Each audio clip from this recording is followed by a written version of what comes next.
So there's a case of a doxo here, and I think a lot of people did not notice that this was a doxo. So we see the ball coming in, cross coming in from the right hand side, and then you see Toure with his hand outstretched, deliberately holding the ball to prevent it from getting to the Chiefs' attacking player. I think in this case it was Lilepo, right?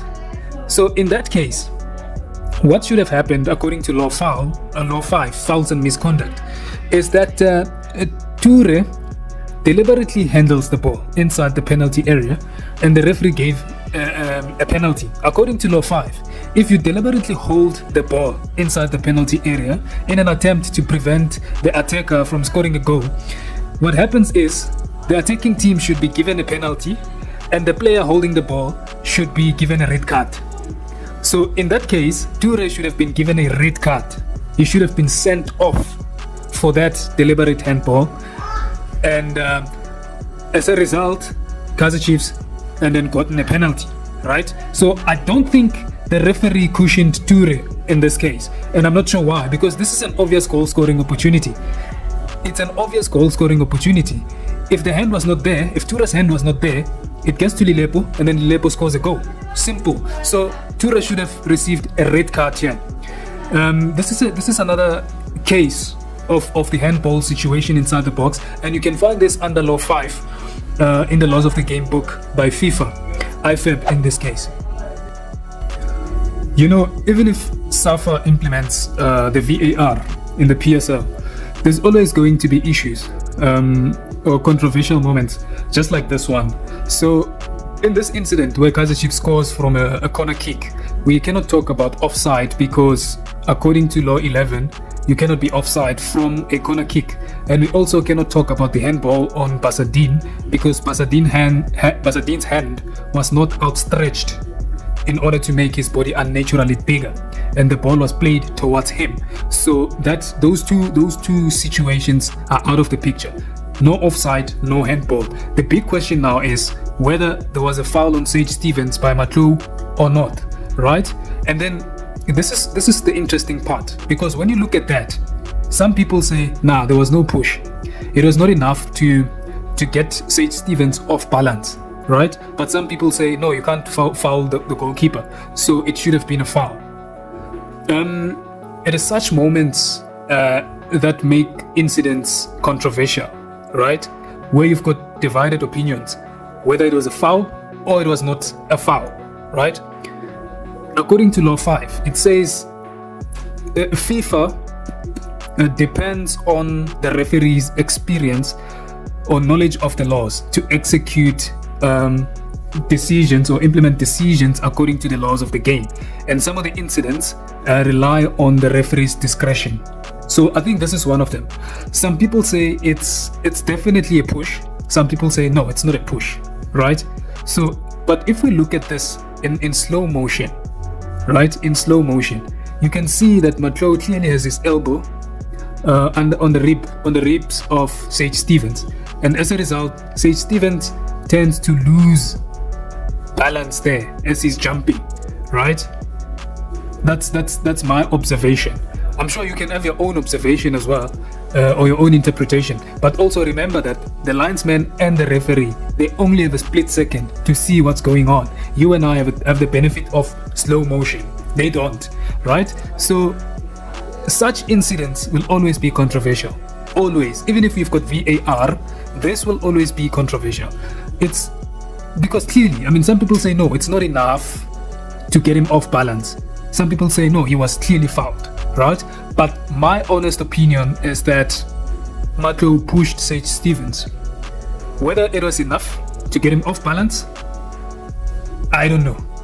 But he clearly pushed Sage Stevens, and again, it goes back to Law 5, where it says it depends on the referee's discretion when it comes to such decisions. So for me, I would like to be neutral on this one and say he definitely pushed, but whether the push was sufficient to get him off balance and ultimately result in a foul on Sage Stevens depends on the referee's discretion.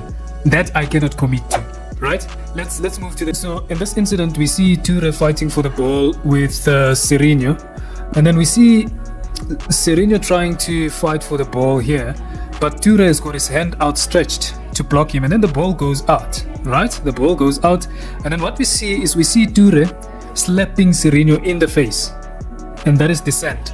But if you play this in real time, you'll see that Ture actually used excessive force in slapping Sereno in the face, and this should have been judged as dissent, and Ture should have been sent off for using excessive force, foul play, playing Sereno in the face. I want to play it in a normal speed so you can see how excessive the force that Ture used in slapping Sereno in the face. Let's play it in real time a little bit.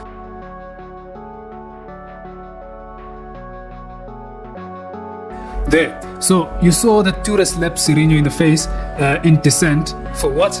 I don't know. And then he slaps Sereno in the face. That should have been a red card. Ture should have been sent off according to law 5 fouls and misconduct according to the laws of the game. Let's quickly go to the next one and see what happened there. Here's another incident that I think the referees got it wrong on the day, where Kaizer Chiefs should have been awarded a direct free kick or a penalty inside the box.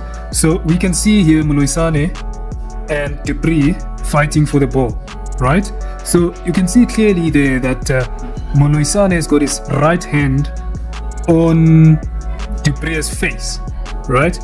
We're gonna look at another angle that clearly shows that he had his hand on Dupree's face and ultimately impeded him from actually getting to the ball. And the fact that this foul actually continued into the box, right there, you can see he's got his hand on Dupree's face. He's playing with his hands. He's not playing football. This is some kind of, I don't even know, even rugby, you don't tackle like that. He's got his hand on Dupree's face with his hand outstretched. So this should have been judged as a free kick and given as a penalty because it happened inside the box. So it's just not clear why the referees did not give this foul. How do you justify this decision? I mean, on any given day, if you put your hand on another player's face, it's either a free kick, a yellow card, or whatever the case may be. But in this case, nothing was given. It's not clear. Is it the occasion that's too big for the referees? Is it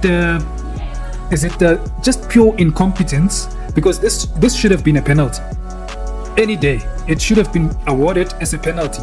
I even listened to the commentators downplaying this moment. This is a penalty. Look at that. His hand is on Dupree's face. What is it doing there? Because you're blocking his sight inside the penalty area. That should have been judged as a penalty according to fouls and misconduct, right? You're impeding another player inside the box. Penalty. Let's go to the next one. There's another incident that I don't think it's getting enough attention. And this player Ture, he's got a tendency of actually playing rough. So let's look at this incident whereby the ball is played in, and you see Vuma there has got the ball in control. But the fact that Ture comes in with starts up, that's dangerous play, right? That's endangering another player. And then on top of that, he then holds Vuma. But as a result, the guy did not get a booking. And then he goes down, he fakes an injury. But look at that. That is dangerous play. You don't play football like that, right? And then after that, he holds Vuma, and then he goes down and then pretends as if he's got a head injury, right? Obviously trying to buy the referee. But yeah, look, I mean, this should have been judged as a foul because that's endangering another player. You don't lift your foot, start up like that when you know that you don't have a chance of winning the ball. And then he goes in, he hugs. He's holding Vuma. That for me should have been a yellow card. I'm not quite sure how Ture finished the game on Saturday, but yeah, the referees in this game is just a lot of questionable